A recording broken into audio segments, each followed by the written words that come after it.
के बारे में, ताकि आपको समझने में आसानी हो। साना साना हाथ जोड़ी पाठ जो है वो लेखिका मधु कांकरिया जी ने लिखी है, और मधु कांकरिया जी ने अपने यात्रा वृत्तांत के बारे में बताया है, जो उन्होंने गैंगटॉक से शुरू किया था।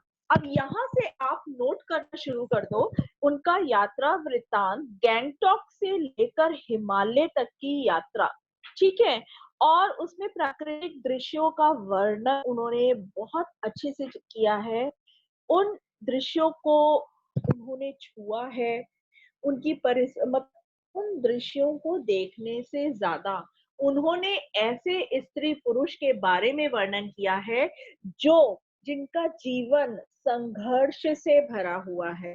बेटा, हम घूमने जाते हैं, वहाँ की सड़कें हैं, घुमावदार सड़कें हैं, वहां पे हम निकलते हैं, हमें दृश्य बहुत सुंदर लगता, मगर क्या कभी हमने सोचा है कि इन सड़कों को बनाने में इन स्त्री पुरुष ने अपना योगदान दिया है, जिन्होंने अपने जीवन को खतरे में डाला है, उन्होंने इसको कितना मनोहारी बनाया है और कैसे बनाया है, कैसी कैसी दिक्कतों का सामना करके कैसे जोखिम भरे को करने में उन्होंने अपनी योगदान दिया है। तो ये उन जीवन वृतांत है। सबसे पहले हम पढ़ते हैं, अब आगे आप ये देखो, स्टार्ट करते हैं। वंश, यू कैन स्टार्ट। साना साना हाथ जोड़ी, मधु कांकरिया जी ने लिखा है, और उन्होंने सबसे पहले जो अपनी यात्रा शुरू की थी वो गैंगटॉक से की थी। और गैंगटॉक की शाम को जब वो थी है अपने बालकनी से, होटल की बालकनी से बाहर जाके, तो उन्हें आसमान ऐसा लगता है जैसे आसमान उलट गया है और सारे तारे बिखर कर नीचे टिमटिमा रहे हैं। और दूर ढलान पर लेती तराइयां जो है वो सितारों के गुच्छों की रोशनियों की एक झालर सी उनको प्रतीत होती है। हम बेटा यहाँ से अगर आसमान रात को देखते हैं तो हमें इतना साफ आसमान या इतना खुला आसमान नहीं दिखाई पड़ता, क्योंकि चार ऊंची ऊंची इमारतें हैं, बिल्डिंगें हैं। जब हम किसी ऐसे स्थल पर जाते हैं, पर्वतीय स्थल पर जाते हैं, घूमने जाते हैं, वहां पर खुला आसमान दिखाई देता है, जो दूर तक हमें खाली जगह दिखाई देती है, वो देखने लायक, और हमें मन को बहुत सुकून और बहुत शांति मिलती है। तो उसी प्रकार वो कहती है कि दूर पर्वतों की ढलान पर ऐसा लग रहा था जैसे लाइटों की झालर लटक रही है, जो हम दिवाली पे लाइटें लगाते हैं, झालर लगाते हैं, वैसी प्रतीत हो रही है। और रात में जगमगाता गैंगटॉक शहर इतिहास और वर्तमान के संधि स्थल पर खड़ा मेहनत कश बादशाहों का वह एक ऐसा शहर था जिसका सब कुछ सुंदर था। वहां की सुबह भी सुंदर है, शाम भी सुंदर है, और रात भी सुंदर। बेटा, इसका पहला क्वेश्चन इसमें से निकलता है कि लेखक ने गैंगटॉक को मेहनत कश बादशाहों का शहर क्यों कहा है। इसको नोट करिए पहले, ये बहुत इंपॉर्टेंट है क्वेश्चन, कि लेखिका ने गैंगटॉक को मेहनत कश बादशाहों का शहर क्यों कहा है। क्यों कहा है? क्योंकि वहां के मेहनत कश लोगों ने जो अपनी मेहनत से अपना जीवन इतना सुंदर बना रखा है, सभी लोग वहां के स्त्री पुरुष बच्चे सब मेहनत मेहनत करते हैं, और मेहनत करके ही वो अपना जीवन को सुधारते हैं। वहां की सुबह, वहां की शाम और वहां की रात बहुत सुंदर प्रतीत होती है। और बेटा, यहाँ के निवासी भरपूर परिश्रम करते हैं, और इसी वजह से गैंगटॉक को मेहनत कश बादशाहों का शहर कहा जाता है। ठीक है, अब हम आगे चलते हैं। अब यहाँ पे देखो, अब लेखिका हमें कहती है कि वह रहस्यमय सितारों भरी रात लेखिका के मन में सम्मोहन जगा रही थी। उसको बहुत अच्छा लग रहा था, वो जादू भरे क्षण जो है वो उसमें बिल्कुल मौन थी। उसके ना तो सोचने की कोई क्षमता थी, ना बोलने की क्षमता, केवल बस वो उन दृश्यों को निहारना चाहती थी। और उसके भीतर सिर्फ एक शून्य था, जब हम ऐसे दृश्य देखते हैं ना, तो हमारे अंदर कोई भी इधर उधर की बातें या इधर उधर की टेंशन कुछ नहीं होती। मन बिल्कुल शून्य होता है, सिर्फ और सिर्फ उस जादुई माहौल में, जादुई दृश्यों को देखने में दिल दिमाग सब डूब जाता है। अच्छा, अब धीरे धीरे वो उस चीज से बाहर निकलती है और उसके होठों पर एक प्रार्थना आती है। प्रार्थना क्या आती है? साना साना हाथ जोड़ी, जो इस लेसन का नाम भी है। साना साना हाथ जोड़ी, ये प्रार्थना वहां के स्कूली बच्चे करते हैं और जिसका अर्थ है छोटे छोटे हाथ जोड़कर प्रार्थना कर रही हूँ कि मेरा सारा जीवन अच्छाइयों को समर्पित हो। साना साना हाथ जोड़ी का अर्थ है छोटे छोटे हाथ जोड़कर मैं प्रार्थना कर रही हूँ कि मेरा सारा जीवन अच्छाइयों को समर्पित हो। और उसी सुबह ये प्रार्थना जो है एक नेपाली युवती ने उसको सिखाई थी, जो उसके होठों पर गुनगुना होती। अब सुबह हमें यूमथांग के लिए निकलना था। बेटा आप लोग नोट कर लीजिए। फर्स्ट पॉइंट हो गया गैंगटॉक। गैंगटॉक में उसने रात बिताई, अब सवेरे उसको जाना था यूमथांग। यूमथांग निकलना था और सुबह जब उसकी आंख खुली तो आंख खुलते ही वो होटल की बालकनी में भागी और बालकनी में भागकर उसने सबसे पहले देखा कि पहाड़ दिखाई दे रहा है या नहीं, क्योंकि वहां के लोगों ने उसको ये बताया था कि अगर सुबह मौसम साफ होगा तो यहाँ से आपको कंचनजंगा का पहाड़ दिखाई पड़ेगा। हिमालय की तीसरी सबसे छोटी चोटी कंचनजंगा पर अच्छा होने के बावजूद भी उस समय आसमान में हल्के हल्के बादल छाए हुए थे। जब लेखिका यहाँ पिछले साल आई थी, पिछले साल की तरह इस साल भी बादलों के कपाट ठाकुर जी के कपाट की तरह बंद ही रहे। यहाँ पे ठाकुर जी के कपाट का अर्थ है वृंदावन। जब आप जाते हैं तो जो ठाकुर जी के कपाट जब बंद हो जाते हैं तो आप उनके दर्शन नहीं कर पाते हैं। उसी की तुलना करते हुए लेखिका ने कहा है कि उसी ठाकुर की कपाट की तरह आज बादल भी अपने कपाट बंद करके बैठे हैं। उसके पीछे कंचनजंगा का पहाड़ है जो नहीं दिखाई दे रहा है। लेकिन हाँ, इसके बावजूद उसको वहां पर रंग बिरंगे इतने सारे फूल दिखाई लग पड़े कि उसको लगा जैसे मैं फूलों के बाग में आ गई। क्लियर है बेटा? अच्छा, अब यहाँ पे देखो, आगे चलते हैं। अब गैंगटॉक से, अब again you have to note down, note करिए बेटा। गैंगटॉक से 149 किलोमीटर की दूरी पर था यूमथांग। ठीक है, सेकंड पॉइंट आपका यूमथांग। यूमथांग यानी कि घाटियां, और सारे रास्ते हिमालय की गहनतम घाटियां और फूलों से लदी वादियां उसको मिली। और उसका जो ड्राइवर था वो ड्राइवर कम गाइड था, यानी कि वो गाइड भी था उसका और उसका ड्राइवर भी था, जो उसको सारे रास्ते, उन रास्तों की विशेषताएं उनके बारे में बताता हुआ जा रहा था। तो लेखिका ने उसको टोकते हुए पूछा कि क्या यूमथांग में मुझे बर्फ दिखाई देगी? तो नार्गे जो था, उसका जो गाइड और ड्राइवर था उसका नाम था जतिन नार्गे। तो जतिन नार्गे ने कहा आप चलिए। तो अच्छा, जगह जगह उसको बहुत सारे गर्दाए पाइन के पेड़ दिखाई दिए। नुकीले पेड़ों का जायजा लेती हुई जब वो आगे बढ़ती जा रही थी कि एक जगह उसको एक कतार में लगी हुई सफेद सफेद बौद्ध पताकाएं दिखाई दी। बेटा ये सफेद सफेद बौद्ध पताकाएं वो होती है, छोटी छोटी झंडियां आपने देखी होंगी, जो कलर्ड झंडियां गाड़ियों के पीछे भी कई लोग लगा के घूमते हैं, वही बौद्ध पताकाएं वहां पे। इसकी बहुत मान्यता है। दो तरह की पताकाएं वहां पर होती हैं, एक बिल्कुल व्हाइट होती है, श्वेत होती है, और दूसरी रंगीन होती है, कलर्ड होती है। और इनका अलग अलग मतलब है। अलग मतलब क्यों है? कि जो सफेद है, जो श्वेत पताकाएं हैं, वो शांति और अहिंसा का प्रतीक है। और जिन पर मंत्र लिखे होते हैं। और नार्गे ने उसे ये भी बताया कि यह बुद्ध की, यहाँ पर बुद्ध की बड़ी मान्यता है।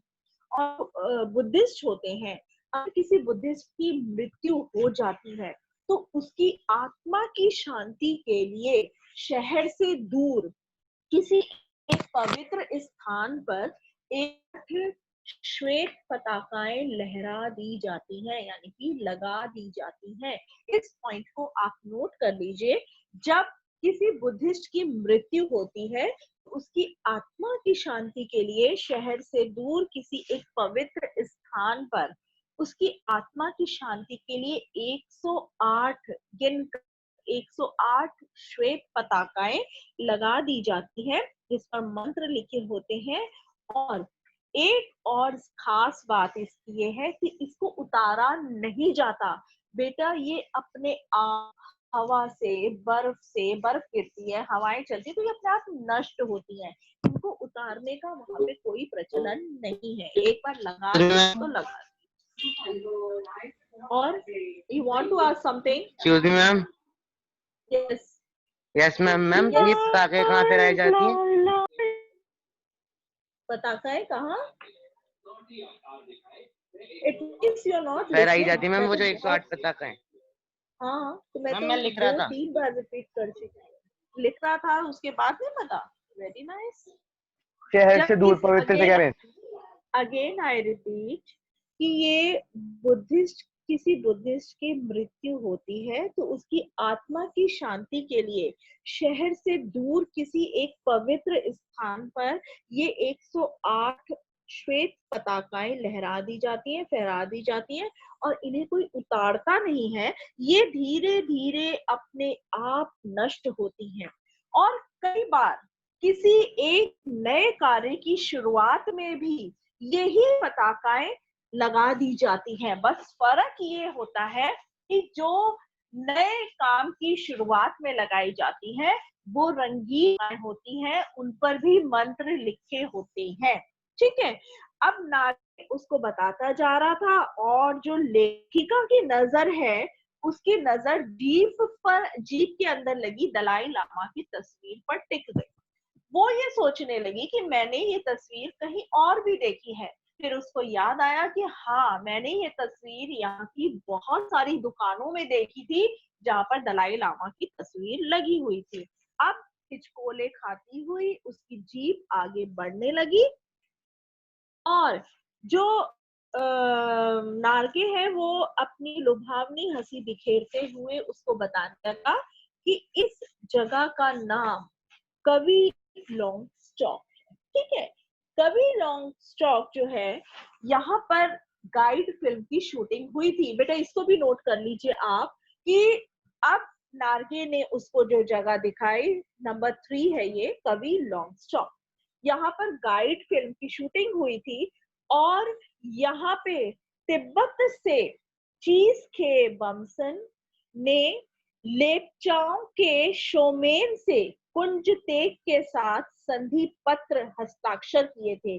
बेटा ये लेपचा और भुटिया सिक्किम की इन दो स्थानीय जातियों के बीच संघर्ष, झगड़े होते थे और इन झगड़ों के बाद शांति वार्ता, जब इन्होंने शुरुआत की शांति वार्ता की तो इसी जगह पर इन्होंने संधि पत्र को हस्ताक्षर किया था। दोनों पार्टियों ने यहाँ पे संधि पत्र हस्ताक्षर किए थे और हस्ताक्षर करने के बाद यहाँ पर एक पत्थर स्मारक के रूप में भी लगाया था। यहाँ जी, यहाँ पे ये गवाह है कि हमने यहाँ पर आपस में झगड़े खत्म करके संधि पत्र हस्ताक्षर किए। अब इन्हीं रास्तों पर बेटा जो हमारी लेखिका है उसने एक कुटिया भी देखी। छोटी सी कुटिया के भीतर घूमते हुए चक्र लगे थे। घूमते हुए चक्र यानी कि प्रेयर व्हील, उसको धर्म चक्र भी कहते हैं। आप लोगों ने देखा होगा बौद्ध धर्म में इनकी बहुत मान्यता है। बौद्ध धर्म में अगर आपने कभी देखा होगा डिस्कवरी पे या गूगल पे सर्च किया होगा, एक कमरे में बहुत सारे बड़े बड़े व्हील लगे होते हैं और वो व्हील घूमते हैं, घूमता हुआ चक्र होता है। लोग उसको आते हैं और अपने हाथों से घुमाते हुए चल जाते हैं। वो चक्र काफी देर तक घूमते रहते हैं, उनके ऊपर मंत्र लिखे होते हैं और उनकी मान्यता ये होती है बेटा कि उस चक्र को जितना भी घुमाया जाता है उतने ही पाप कटते हैं। ये उनकी मान्यता होती है। तो नार्गे उसको बताता है कि मैडम, ये घूमता हुआ चक्र है, इसको प्रेयर व्हील भी कहते हैं और इसको जितना घुमाया जाए उतने पाप कटते हैं। अब लेखिका ये सोचने लगी मन में कि चाहे मैदान हो या पहाड़ हो, कोई भी जगह हो, हमारे वैज्ञानिक प्रगतियों के बाद भी विज्ञान ने इतनी प्रगति कर ली है चारों तरफ, मगर उसके बाद भी हमारे जो देश की आत्मा है वो एक है। बेटा यहाँ पे एक क्वेश्चन नोट करिए कि लेखिका को ऐसा क्यों लगा कि हमारे देश की आत्मा एक है। ये बीच में से क्वेश्चन बहुत इंपॉर्टेंट है, नोट डाउन एवरीवन, कि देश की आत्मा एक है।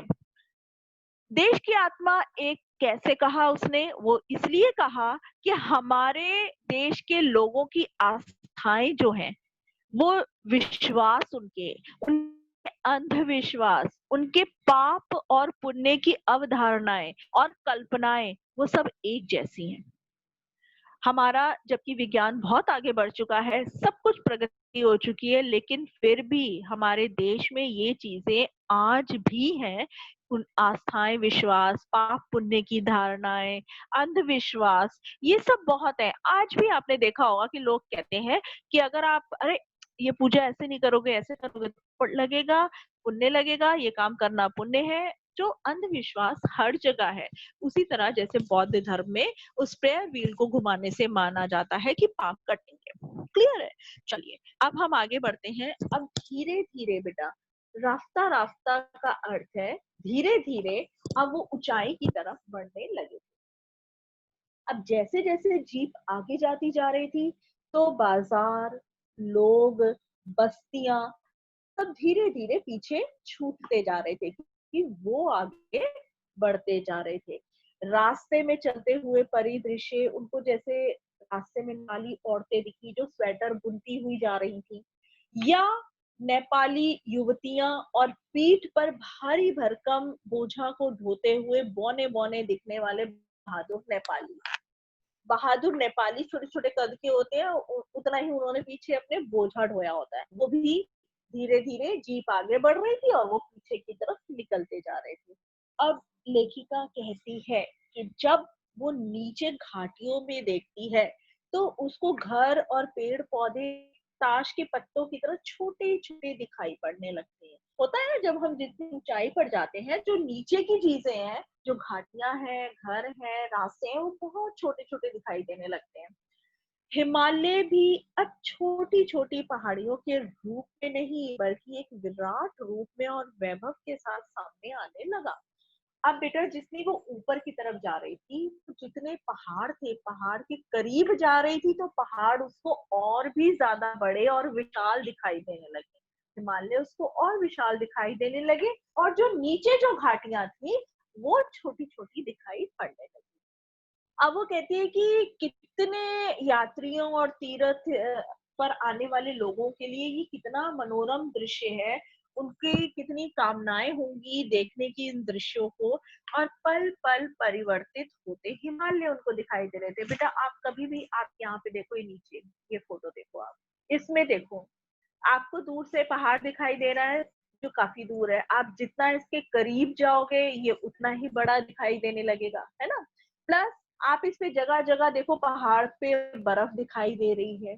और ये तो चलो ब्लैक एंड व्हाइट फोटो है, अगर आप जब सामने देखते हैं तो ये पहाड़ जहां धूप दिख रही है, छाया देख रहे हो आप, ये कहीं छाया है, कहीं पे धूप दिखाई दे रही है ना, इससे कहीं ये पहाड़ हरे दिखाई देते हैं, कहीं डार्क ग्रीन दिखाई देते हैं, कहीं लाइट ग्रीन दिखाई देते हैं, कहीं पर बिल्कुल आपको काले दिखेंगे, और कहीं पर केवल और केवल चट्टान दिखेगी, कोई हरियाली कुछ नहीं दिखाई देगी। तो इस तरीके का जो दृश्य होता है वो काफी मनोरम होता है। वही लेखिका अपनी आंखों में इन दृश्यों को बसाना चाह रही थी।